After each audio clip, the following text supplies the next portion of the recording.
জট খুলছে এমপি আনার হত্যাকাণ্ডে। গোয়েন্দা সন্দেহের শীর্ষ তালিকায় বাল্যবন্ধু শাহিন। ৫ কোটি টাকায় খুনের চুক্তি। দুজনকে আটক করেছে পশ্চিমবঙ্গ পুলিশ। নির্বাচন ব্যবস্থা ধ্বংস হলে দেশে গণতন্ত্র বলে কিছুই থাকবে না বললেন ইসি রাশেদা সুলতানা। সহিংসতা মুক্ত উপজেলা নির্বাচনের চেষ্টা চলছে। বঙ্গোপসাগরে সুস্পষ্ট লঘুচাপ আরো ঘনীভূত হওয়ার আভাস দিয়েছে আবহাওয়া অধিদপ্তর। ঘূর্ণিঝড় রেমাল মোকাবেলায় উপকূলে নেওয়া হচ্ছে প্রস্তুতি।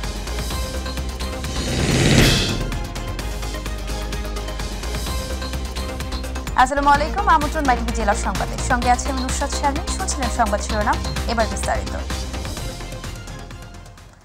ঝিনাইদহ ৪ আসনের সংসদ সদস্য আনোয়ারুল আজিম আনার হত্যাকাণ্ডের ঘটনা তদন্তে ঢাকায় এসেছে ভারতীয় পুলিশের ২ সদস্যের বিশেষ দল। তবে এখনও সন্ধান পাওয়া যায়নি মরদেহের। এদিকে গোয়েন্দা তথ্যে জানা গেছে এমপি আনার হত্যাকাণ্ডের মূল পরিকল্পনাকারী যুক্তরাষ্ট্র প্রবাসী বাংলাদেশি আক্তারুজ্জামান শাহিন। খুনের ঘটনায় চুক্তি হয় ৫ কোটি টাকা। হত্যাকাণ্ডে জড়িত সন্দেহে ২ জনকে আটক করেছে কলকাতা পুলিশ। বাংলাদেশে ৩ জনকে আটক করে জিজ্ঞাসাবাদ করছে গোয়েন্দারা। রিপোর্ট করছেন ইলিয়াস কমল। সংসদ সদস্য আনোয়ারুল আজিম আনারকে হত্যার পর খণ্ডিত লাশ গুম করতে ব্যবহৃত সাদা রঙের একটি গাড়ি জব্দ করেছে ভারতের পশ্চিমবঙ্গ পুলিশ। গাড়ির জব্দের পাশাপাশি এমপি আনার হত্যায় সিয়াম নামের সন্দেহভাজন একজনকে জিজ্ঞাসাবাদ চলছে বলে জানিয়েছে পশ্চিমবঙ্গ সিআইডি। এর আগে এমপি আনোয়ারুল আজিম আনারকে বালিশ চাপা দিয়ে শ্বাসরোধে খুন করার তথ্য পাওয়া যায়। গত ১৩ মে নিউ টাউন এলাকায় সঞ্জীবা গার্ডেনের একটি ফ্ল্যাটে খুন করা হয় আনারকে। প্রথমে শ্বাসরোধ করে খুন করা হয়, এরপর সেই বডি টুকরো টুকরো করা হয়। ১৪, ১৫ ও ১৮ মে বডির পার্ট সরানো হয়। ২২ তারিখে একটা ইনপুট পাই কি হয়তো ওনার মার্ডার করে দেওয়া হয়েছে, আর তারপরে থেকে কেস আমরা রেজিস্টার করছি আর কেসের তদন্তটা সিআইডি নি। যতটা ইনফরমেশন সো ফার রিসিভড, উনি ১৩ তারিখে এখানে এসেছেন। আনোয়ারুল আজিম আনার হত্যাকাণ্ডের ঘটনায় একের পর এক চাঞ্চল্যকর তথ্য সামনে আসছে। তদন্ত কর্মকর্তাদের ধারণা, হত্যাকাণ্ডের মূল পরিকল্পনাকারী তারই ব্যবসায়িক অংশীদার আক্তারুজ্জামান শাহিন। হত্যার পরিকল্পনা করে তা বাস্তবায়নের জন্য দায়িত্ব দেওয়া হয়েছিল চরমপন্থী নেতা আমানুল্লাহ আমানকে। হত্যাকাণ্ডে জড়িত সন্দেহে ৩ জনকে আটক করেছে ঢাকা মহানগর গোয়েন্দা পুলিশ। বাংলাদেশি গোয়েন্দাদের ধারণা, কমপক্ষে ১ মাস আগে এই খুনের পরিকল্পনা ও প্রস্তুতি শুরু হয়। এতে জড়িত অন্তত ৩ জন ঘটনার ১৩ দিন আগে বাংলাদেশ থেকে ভারতের কলকাতায় যান। তারও আগে যান ২ জন। আনোয়ারুলকে হত্যার জন্যই সেখানে একটি ফ্ল্যাট ভাড়া করা হয়। গোয়েন্দাদের ধারণা, ১২ মে কলকাতায় যাওয়ার পর আনোয়ারুলকে কৌশলে ওই ভাড়া করা ফ্ল্যাটে নেওয়া হয়। ওই দিনই সেখানে আনোয়ারুলকে হত্যা করা হয়। এই ক্ষেত্রে কারো সহায়তা নেওয়া হয়েছে কিনা সে ব্যাপারে এখনো পর্যন্ত কোনো তথ্য পায়নি পুলিশ। ইলিয়াস কমল, মাইটিভি।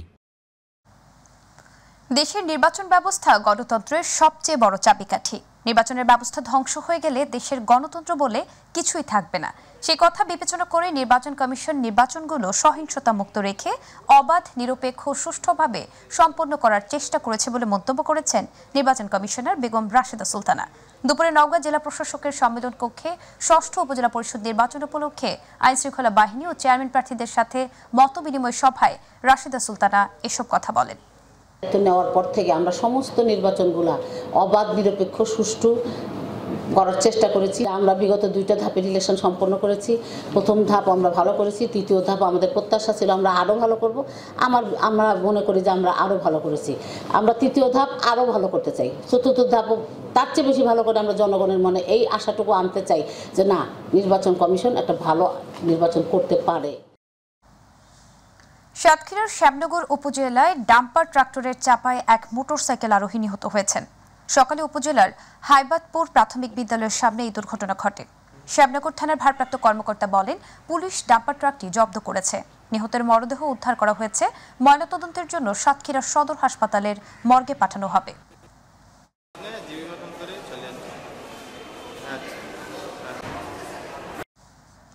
কুমিল্লায় স্ত্রীকে শ্বাসরুদ্ধ করে হত্যার দায়ে স্বামীকে মৃত্যুদণ্ড দিয়েছে আদালত। দুপুরে কুমিল্লার অতিরিক্ত জেলা ও দায়রা জজ ৩য় আদালতের বিচারক রোজিনা খান এ রায় দেন।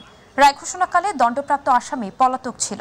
২০১৮ সালের ৩ নভেম্বর কুমিল্লা ১৪গ্রাম উপজেলার সাটিশখ গ্রামের নুরুন নবী ছেলে মোজাম্মেল হোসেন রাজু দাম্পত্য কলহের জের ধরে স্ত্রী খালেদা আক্তারকে রাতে গলায় ওড়না পেঁচিয়ে হত্যা করে। এ বিষয়ে নিহতের বাবা মোবারক হোসেন ওই দিন ১৪গ্রাম থানায় মোজাম্মেল হোসেন রাজুকে একমাত্র আসামি করে হত্যা মামলা দায়ের করে। ভোলা সদর উপজেলায় জমি বিরোধের জের ধরে আব্দুল মানিক নামে ৭০ বছরের এক বৃদ্ধকে পিটিয়ে হত্যার অভিযোগ উঠেছে ভাইসহ তার পরিবারের লোকজনের বিরুদ্ধে। সকালে সদর উপজেলার শিবপুর ইউনিয়নের ৯ নং ওয়ার্ডে এই হত্যাকাণ্ডের ঘটনা ঘটে। হত্যাকাণ্ডে জড়িত বজলুর রহমান ও আরিফ নামে দুইজনকে গ্রেফতার করেছে পুলিশ। ভোলা সদর থানার ভারপ্রাপ্ত কর্মকর্তা জানান, ঘটনাস্থল থেকে আব্দুল মানিকের মরদেহ উদ্ধার করে ময়নাতদন্তের জন্য ভোলা সদর হাসপাতালের মর্গে পাঠানো হয়েছে।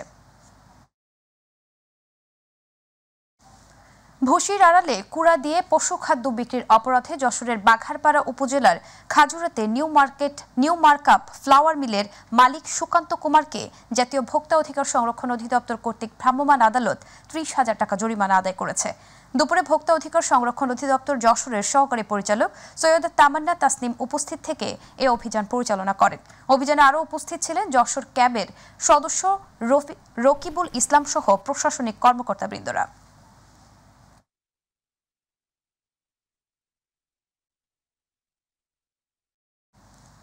ময়মনসিংহের ত্রিশালে ট্রিপল মার্ডারের ঘটনায় প্রধান আসামি আলী হোসেনকে গাজীপুরের শ্রীপুর থেকে গ্রেফতার করা হয়েছে। বিকেলে পুলিশ সুপারের কার্যালয়ে আয়োজিত এক সংবাদ সম্মেলনে অতিরিক্ত পুলিশ সুপার এক প্রেস ব্রিফিংয়ে এ তথ্য জানান। গ্রেফতারকৃত আলী হোসেন প্রাথমিক জিজ্ঞাসাবাদে হত্যাকাণ্ডের লোমহর্ষক বর্ণনা দিয়েছে। আর এই কথা জানিয়েছে পুলিশের কর্মকর্তা। তিনি জানান, ভূমিহীন আলী হোসেন স্ত্রী আমিনার নামে এনজিও থেকে ১,৭০,০০০ টাকা ঋণ গ্রহণ করে। সেই ঋণের কিস্তি পরিশোধ করতে না পারায় এনজিও কর্তৃক লাঞ্ছিত হতে হয়। উদ্ভূত পরিস্থিতিতে পূর্ব পরিকল্পনা অনুযায়ী আলী হোসেন ১৭ মে রাতে প্রথমে আমিনা খাতুনকে গলায় ওড়না পেঁচিয়ে শ্বাসরোধে হত্যা করে। এরপর দুই ছেলেকে একইভাবে শ্বাসরোধ করে মৃত্যু নিশ্চিত করে। নিজেকে সম্পৃক্ত করে পুলিশের কাছে জবানবন্দি দিচ্ছে এবং এই ঘটনায় একজন জড়িত, সে তার স্ত্রী এবং দুই সন্তানকে মেরে একটা গর্ত করে গর্তের মধ্যে তার বাড়ির পাশে গর্তের মধ্যে লুকিয়ে রাখে। নরসিংদীর রায়পুরায় উপজেলা পরিষদ নির্বাচনের ভাইস চেয়ারম্যান পদপ্রার্থী সুমন মিয়ার নিহতের ঘটনায় দুজনকে আটক করেছে রায়পুরা থানা পুলিশ। এদিকে এক প্রজ্ঞাপনের মাধ্যমে নির্বাচনের আগে বৈধ প্রার্থী মৃত্যুর ঘটনায় সকল পদের নির্বাচন স্থগিত ঘোষণা করেছে নির্বাচন কমিশন। বুধবার উপজেলার পাড়াতলী ইউনিয়নের মিরেরকান্দি এলাকায় ভাইস চেয়ারম্যান প্রার্থী সুমন মিয়া এবং আবিদ হোসেন রুবেলের মধ্যে নির্বাচনী প্রচারণাকালে ধাওয়া পাল্টা ধাওয়ায় মৃত্যু হয় সুমনের।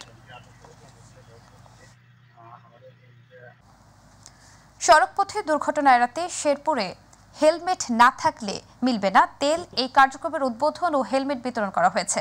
দুপুরে কার্যক্রম আনুষ্ঠানিকভাবে উদ্বোধন করেন পুলিশ সুপার আকরামুল হোসেন। প্রথমে শেরপুর পৌরসভার শহীদ দারোগ আলী পৌর পার্ক সংলগ্ন N E O Ahmad and N C Saha petrol পাম্পে হেলমেট বিতরণের মধ্য দিয়ে শুভ সূচনা করেন। পরে পৌর শহরের পুরাতন বাসস্ট্যান্ডের মমিন ফিলিং স্টেশন সহ অন্যান্য পেট্রোল পাম্প পরিদর্শন, লিফলেট ও হেলমেট বিতরণ করেন। পিতামাতাদের সচেতন হতে হবে, আমাদের সমাজ সচেতন হতে হবে এবং সর্বোপরি যারা সচেতন হবে না তাদের প্রতি আমরা আইন প্রয়োগ করব, আইন বলবৎ করব। বঙ্গোপসাগরে প্রজননকালে মৎস্য সম্পদ সংরক্ষণ ও মৎস্য সম্পদ বৃদ্ধির লক্ষ্যে ২০ মে থেকে আগামী ২৩ জুলাই পর্যন্ত ৬৫ দিন সকল প্রকার মৎস্য আহরণ নিষিদ্ধ ঘোষণা করা হয়েছে। এ প্রেক্ষিতে বঙ্গোপসাগরের সকল প্রকার মৎস্য আহরণ বন্ধে বাংলাদেশ কোস্টগার্ডের জাহাজ, বোট স্টেশন এবং আউটপোস্টগুলো সার্বক্ষণিক টহলের মাধ্যমে নিয়মিত অভিযান পরিচালনা করছে। লেফটেন্যান্ট কমান্ডার মুসাব্বির চৌধুরী বলেন, বিভিন্ন ঘাটে জনসচেতনতামূলক মাইকিং ও লিফলেট বিতরণ করেছে কোস্টগার্ড।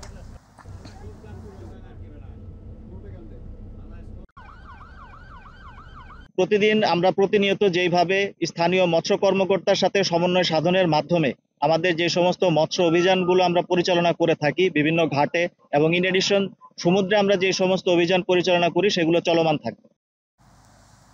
সবেমাত্র পাট পণ্যে ব্যবহারের জন্য চেষ্টা চলমান রয়েছে, এজন্য রুটিন মাফিক কাজ করছে মন্ত্রণালয়, আর তা জানিয়েছেন বস্ত্র ও পাটমন্ত্রী জাহাঙ্গীর কবির নানক।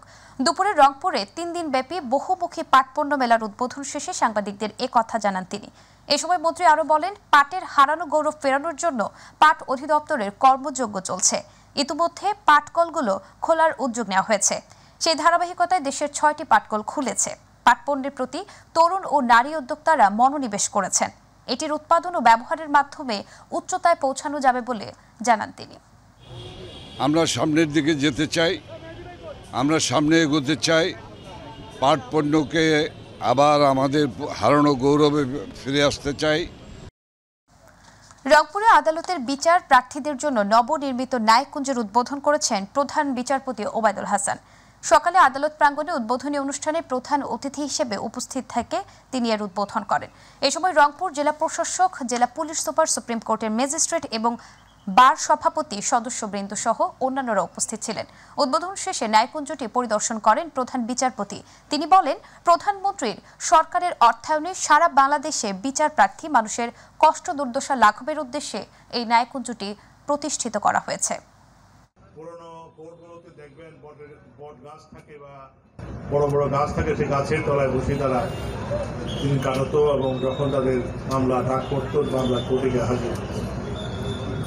সেই অবস্থাটির অবসান করতে তিনি যখন প্রস্তাব দিলেন, মাননীয় প্রধানমন্ত্রী সঙ্গে সঙ্গে বিষয়টিকে গুরুত্ব সহকারে গ্রহণ করেন এবং সারা বাংলাদেশের 64টি জেলায় 64টি ন্যায়কুঞ্জ বা এই ধরনের স্থাপনা প্রস্তুত করার প্রচেষ্টা করার উদ্যোগ।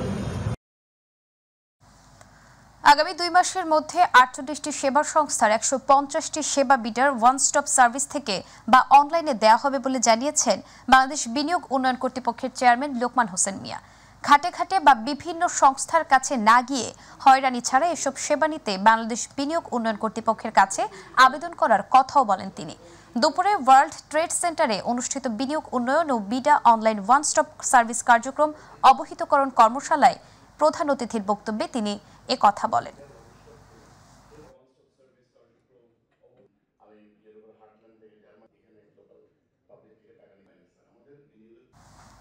বঙ্গোপসাগরে একটি সুস্পষ্ট লঘুচাপ সৃষ্টি হয়েছে। এটি আরও ঘনীভূত হওয়ার আভাস দিয়েছে আবহাওয়া অধিদপ্তর। এতে বলা হয়েছে, দক্ষিণ পশ্চিম বঙ্গোপসাগর ও তৎসংলগ্ন পশ্চিম মধ্য বঙ্গোপসাগর এলাকায় অবস্থানরত লঘুচাপটি সামান্য উত্তর পূর্ব দিকে অগ্রসর ও ঘনীভূত হয়ে সুস্পষ্ট লঘুচাপ আকারে পশ্চিম মধ্য বঙ্গোপসাগর ও তৎসংলগ্ন দক্ষিণ পশ্চিম এলাকায় অবস্থান করছে। এটি আরও ঘনীভূত হতে পারে। সতর্কবার্তায় আরও বলা হয়, উত্তর বঙ্গোপসাগর ও গভীর সাগরে অবস্থানরত মাছ ধরার নৌকা ও ট্রলার সমূহকে পরবর্তী নির্দেশ না দেওয়া পর্যন্ত উপকূলের কাছাকাছি এসে সাবধানে চলাচল করতে বলা হয়েছে। সাতক্ষীরায় জেলা দুর্যোগ ব্যবস্থাপনা কমিটির পূর্ব প্রস্তুতি সভা অনুষ্ঠিত হয়েছে। সকালে সাতক্ষীরা জেলা প্রশাসন ও জেলা দুর্যোগ ব্যবস্থাপনা কমিটির আয়োজনে জেলা প্রশাসনের সম্মেলন কক্ষে জেলা প্রশাসক মোহাম্মদ হুমায়ুন কবিরের সভাপতিত্বে এই প্রস্তুতি সভা অনুষ্ঠিত হয়। সভায় ঘূর্ণিঝড় রেমাল মোকাবেলা ও ক্ষয়ক্ষতির পরিমাণ কমাতে আগামী শুক্র ও শনিবার জেলার সকল সরকারি দপ্তরের কর্মকর্তা কর্মচারীদের ছুটি বাতিল করার সিদ্ধান্ত গ্রহণ করা হয়েছে। এছাড়াও উপকূলীয় এলাকায় বেশি ঝুঁকিপূর্ণ বেড়িবাঁধ চিহ্নিত করে বালি ও জিওব্যাগ দিয়ে সংস্কার করার পাশাপাশি স্থানীয়ভাবে ঝুঁকিপূর্ণ এলাকার আশ্রয়কেন্দ্রগুলোতে প্রস্তুত রাখার সিদ্ধান্ত নেওয়া হয়েছে। অ্যাকোমোডেট করার মতো ব্যবস্থা আমাদের রয়েছে। আমাদের আশ্রয় কেন্দ্র ছাড়াও ধরেন ওই এলাকার যেগুলো যাদের পাকা বাড়িগুলো রয়েছে আমরা সেগুলোকে মানে আশ্রয় কেন্দ্র হিসেবে ব্যবহার করতে পারবো সেরকম। এবার আমাদের কৃষি।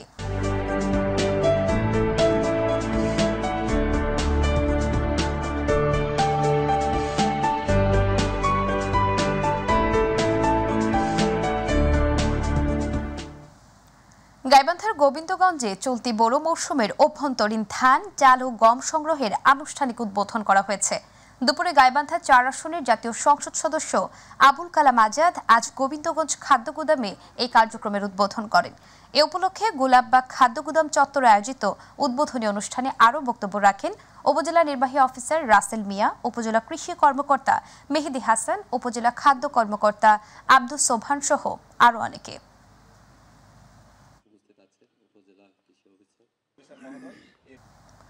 লালমনিরহাটের পাটগ্রাম সীমান্তে ভারতীয় সীমান্তরক্ষী বাহিনী বিএসএফ এর গুলিতে এবার এক ভারতীয় যুবক নিহত হয়েছে। বিজিবির পক্ষ থেকে বিষয়টি নিশ্চিত করা হয়েছে। 61 বিজিবি তিস্তা ব্যাটালিয়ন 2 এর কালিরহাট বিজিবি ক্যাম্পের কমান্ডার সুবেদার আব্দুল কুদ্দুস জানান, ভারতীয় এক যুবকের মরদেহ সীমান্তে পড়ে রয়েছে। বিষয়টি বিএসএফকে অবগত করা হয়েছে। তারা প্রয়োজনীয় ব্যবস্থা নিচ্ছে। এই ঘটনায় সীমান্তে পতাকা বৈঠকের সিদ্ধান্ত নেওয়া হয়েছে। সিরাজগঞ্জের চৌহালিতে উপজেলা পর্যায়ে তামাক নিয়ন্ত্রণ আইন বাস্তবায়নে টাস্কফোর্স কমিটির সদস্য ও কর্তৃত্ব প্রাপ্ত কর্মকর্তাদের একদিনের প্রশিক্ষণ অনুষ্ঠিত হয়েছে। উপজেলা নির্বাহী কর্মকর্তা মাহবুব হাসানের সভাপতিত্বে অফিসার ইনচার্জ শ্যামল কুমার দত্ত, অতিরিক্ত কৃষি সম্প্রসারণ অফিসার সাব্বির আহমেদ সিফাত, ঘোরজান ইউপি চেয়ারম্যান রমজান উপস্থিত ছিলেন।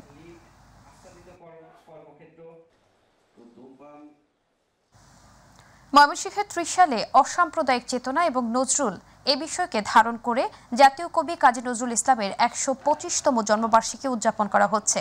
এ উপলক্ষে সকালে দড়িরামপুর নজরুল একাডেমি মাঠে ফিতা কেটে এবং বেলুন উড়িয়ে ৩ দিনব্যাপী আলোচনা ও সাংস্কৃতিক অনুষ্ঠানের উদ্বোধন করেন দুর্যোগ ব্যবস্থাপনা ও ত্রাণ মন্ত্রণালয়ের প্রতিমন্ত্রী মহিবুর রহমান। জেলা প্রশাসক দিদারে আলম মোহাম্মদ মাকসুদ চৌধুরীর সভাপতিত্বে বিশেষ অতিথি ছিলেন সাবেক গৃহায়ন ও গণপূর্ত প্রতিমন্ত্রী Sharif Ahmed MP, Fahmi Golondaz Babel MP, ABM Anisuzzaman MP, Nilufar Anjum Popy MP উপস্থিত ছিলেন।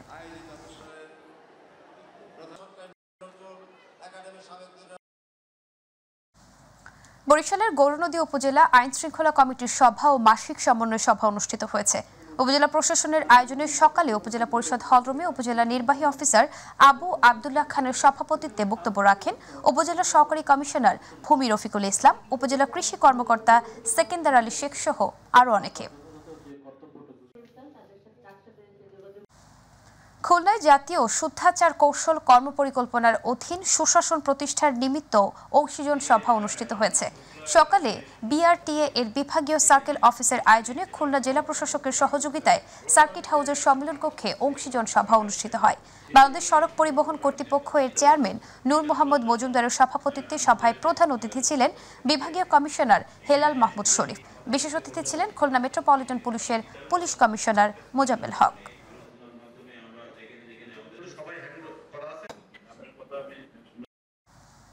লালমনিরহাটে টেকসই উন্নয়ন, অভিষ্ট অর্জন এবং নৈতিক শিক্ষার প্রসারে মন্দির ভিত্তিক শিশু ও গণশিক্ষা কার্যক্রমের প্রকল্পের ভূমিকা শীর্ষক জেলা কর্মশালা অনুষ্ঠিত হয়েছে। সকালে প্রধান অতিথি হিসেবে কর্মশালার উদ্বোধন করেন লালমনিরহাট ৩ আসনের সংসদ সদস্য অ্যাডভোকেট মতিয়ার রহমান। জেলা প্রশাসক মোহাম্মদ উল্লাহর সভাপতিত্বে অনুষ্ঠানে বক্তব্য রাখেন পুলিশ সুপার সাইফুল ইসলাম, বীর মুক্তিযোদ্ধা ক্যাপ্টেন অবসরপ্রাপ্ত আজিজুল হক বীর প্রতীক সহ আরও অনেকে। গোপালগঞ্জের কোটালীপাড়ায় নবনিযুক্ত উপজেলা নির্বাহী অফিসার শাহিনুর আক্তারের সাথে মুক্তিযোদ্ধা, স্থানীয় রাজনৈতিক নেতৃবৃন্দ, জনপ্রতিনিধি, সরকারি কর্মকর্তা, ব্যবসায়ী, সাংবাদিক ও সুধীজনদের সাথে মতবিনিময় সভা অনুষ্ঠিত হয়েছে। সকালে উপজেলা হলরুমে সভাকক্ষে উপজেলা প্রশাসনের আয়োজনে মতবিনিময় সভায় উপস্থিত ছিলেন নবনির্বাচিত উপজেলা পরিষদের চেয়ারম্যান বিমল কৃষ্ণ বিশ্বাস, পৌর মেয়র মতিয়ার রহমান হাজরা সহ আরও অনেকে।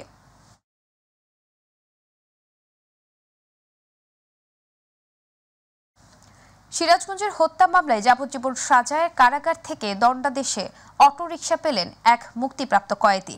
সকালে সিরাজগঞ্জ জেলা কারাগারের সামনে সমাজসেবা অধিদপ্তরের অধীনে অপরাধী সংশোধন ও পুনর্বাসন সমিতির সহায়তায় জেলা কারাগার সিরাজগঞ্জে যাবজ্জীবন সাজা ভোগ শেষে একজন সদ্য মুক্ত কয়েদিকে পুনর্বাসনের লক্ষ্যে অটোরিকশা প্রদান করেন জেলা প্রশাসক মীর মোহাম্মদ মাহবুবুর রহমান। আরও উপস্থিত ছিলেন জেল সুপার ASM কামরুল হুদা।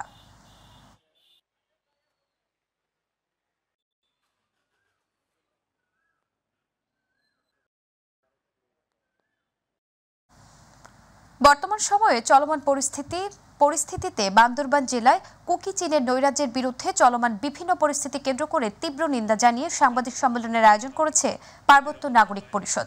সকালে পার্বত্য নাগরিক পরিষদের আয়োজনে এই সাংবাদিক সম্মেলনের আয়োজন করা হয়। পার্বত্য নাগরিক পরিষদের কেন্দ্রীয় কার্যনির্বাহী কমিটির চেয়ারম্যান কাজী মুজিবুর রহমানের সভাপতিত্বে সাংবাদিক সম্মেলনে উপস্থিত ছিলেন নাগরিক পরিষদের অঙ্গ সংগঠনের বিভিন্ন নেতাকর্মী, প্রিন্ট ও ইলেকট্রনিক মিডিয়ার সাংবাদিকরা। রাজশাহীতে আর্থসামাজিক উন্নয়নে মসজিদ ভিত্তিক শিশু ও গণশিক্ষা কার্যক্রম প্রকল্পের গুরুত্ব শীর্ষক কর্মশালা অনুষ্ঠিত হয়েছে। সকাল পর্যন্ত ইসলামিক ফাউন্ডেশনের মিলনায়তনে এই কর্মশালার আয়োজন করা হয়। রাজশাহী বিভাগীয় কমিশনারের কার্যালয় ও ইসলামিক ফাউন্ডেশন যৌথভাবে এই কর্মশালার আয়োজন করে। এতে প্রধান অতিথি ছিলেন বিভাগীয় কমিশনার ডক্টর দেওয়ান মোহাম্মদ হুমায়ুন কবির। এই সময় ইসলামিক ফাউন্ডেশন বিভাগীয় কার্যালয় রাজশাহীর পরিচালক আনিসুজ্জামান শিকদারের সভাপতিত্বে অন্যান্যদের মধ্যে উপস্থিত ছিলেন রাজশাহী রেঞ্জের অতিরিক্ত DIG ফয়সাল মাহমুদ, অতিরিক্ত জেলা প্রশাসক মহিনুল হাসান।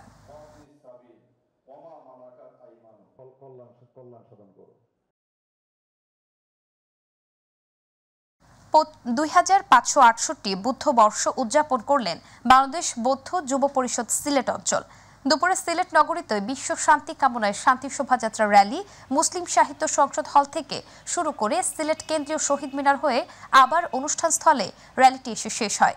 এ সময় উপস্থিত ছিলেন চট্টগ্রাম থেকে আগত অধ্যক্ষ ভদন্ত সত্যনন্দ স্থবির, সার্বজনীন বৌদ্ধ বিহারের অধ্যক্ষ ভদন্ত উত্তমানন্দ স্থবির সহ সিলেট অঞ্চলের বিভিন্ন ভক্তবৃন্দরা।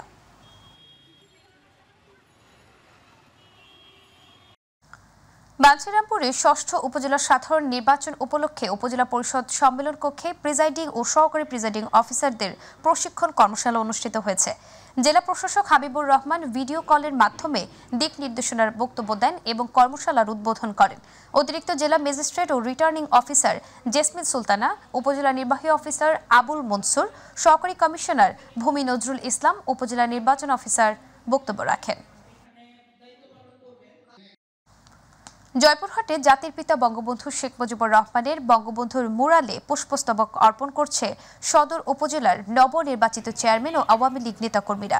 সকালে শহরের শহীদ ডক্টর আবুল কাশেম ময়দানে বঙ্গবন্ধুর মুরালে পুষ্পস্তবক অর্পণ ও শ্রদ্ধা নিবেদন করেন। এ সময় বক্তব্য রাখেন জেলা আওয়ামী লীগের সহসভাপতি রাজা চৌধুরী, জেলা কমিউনিটি পুলিশিং ফোরামের সদস্য সচিব বাবু নন্দলাল পার্সি এবং জয়পুরহাট সদর উপজেলার নবনির্বাচিত চেয়ারম্যান হাসানুজ্জামান মিঠু সহ আরো অনেকে।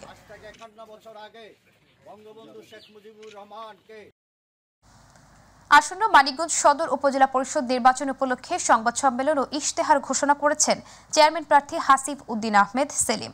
দুপুরে মানিকগঞ্জ প্রেস ক্লাব মিলনায়তনে সংবাদ সম্মেলনের মাধ্যমে নির্বাচনীয় ইশতেহার ঘোষণা করেন ঘোড়ার প্রতীকের এই চেয়ারম্যান প্রার্থী। এ সময় ঢাকা শিক্ষা বোর্ডের সাবেক চেয়ারম্যান দিলারা হাফিজ এবং এফবিসিসির সাবেক পরিচালক মাহবুব ইসলাম রুনু সহ কর্মী সমর্থকরা উপস্থিত ছিলেন। ঝিনাইদহের শৈলকুপা উপজেলা পরিষদ নির্বাচনে প্রকাশ্যে জোরপূর্বক ব্যালটে সিল দেওয়ার অভিযোগে সংবাদ সম্মেলন করেছে এক চেয়ারম্যান প্রার্থী। এ সময় তারা ফলাফল স্থগিত রেখে 9টি কেন্দ্রে পুনরায় ভোট গ্রহণের দাবি জানান। সকালে ঝিনাইদহ প্রেস ক্লাবে এ সংবাদ সম্মেলন করেন শৈলকুপা উপজেলা পরিষদের চেয়ারম্যান পদপ্রার্থী দোয়াত কলম মার্কার শামীম হোসেন।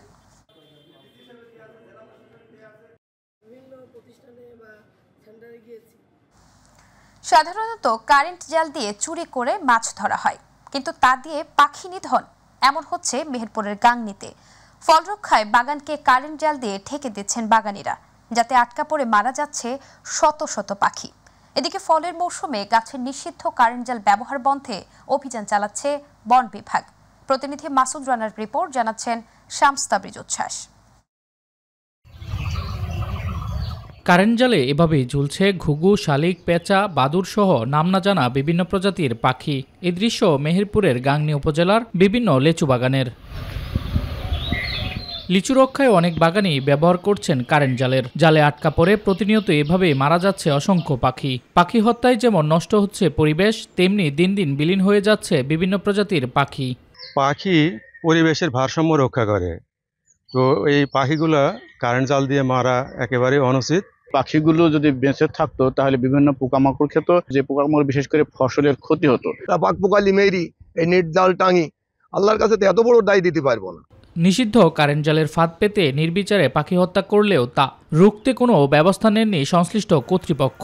এতে করে জীববৈচিত্র্য হুমকির মুখে পড়বে বলে আশঙ্কা পাখিপ্রেমীদের। বাগানে যদি বাল্ব দেওয়া যায় পাখি লাগবে না, বাদুড় লাগবে না, সামসুকি লাগবে না। লাইট এবং টিন ব্যবহার করলে পাখিগুলা মরার হাত থেকে বাঁচানো সম্ভব। লিচু বাগানে যারা কারেন্ট জাল দিয়ে পাখিকে মারার জন্য তাদেরকে আইনগত ব্যবস্থা নেওয়ার জন্য অনুরোধ করতেছি। লিচু রক্ষায় কোনো কৃষক যেন বাগানে কারেন্ট জাল ব্যবহার না করে সেজন্য তাদের সচেতন করা হবে বলে জানিয়েছে উপজেলা বন কর্মকর্তা। ইতিপূর্বে যেখানে এই ধরনের সমস্যা বা অভিযোগ পেয়েছি আমরা তাৎক্ষণিক গিয়েছি, সেখানে জাল অপসারণ করেছি এবং তাদেরকে এই বিষয়গুলো সচেতন করে এসেছি যাতে পরবর্তীতে তারা এই কাজ না করে। জাল দিয়ে পাখি নিধনের সর্বোচ্চ শাস্তি 1 বছরের জেল ও 1 লাখ টাকা জরিমানা।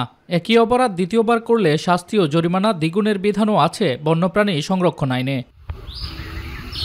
শামস তাবরিজ উচ্ছ্বাস, মাই টিভি নিউজ ডেস্ক। দর্শক, এই ছিল আমাদের এখনকার সংবাদ। পরবর্তী সংবাদ দেখার আমন্ত্রণ জানিয়ে বিদায় নিচ্ছি। আল্লাহ হাফেজ।